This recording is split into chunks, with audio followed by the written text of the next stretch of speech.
Hello and welcome back to my channel. In today's video, I will show you how to fix Rhode Island lottery app not working. So let's get started. So here we can see the app. So if you open and if it's not working, then you have to follow these instructions.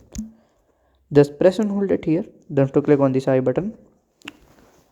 Then here have to scroll down and click on the storage. Then you have to click on the clear data. Just click on the delete button. And then you have to open it again. If it's open and works, then fine. If it's not, then you have to check for an update.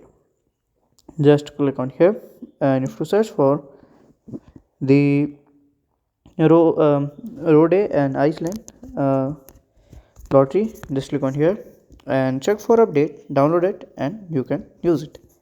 So by this way you can just fix a error if it's not working. So if you find this video helpful, make sure you like, subscribe and share the video. Thank you for watching.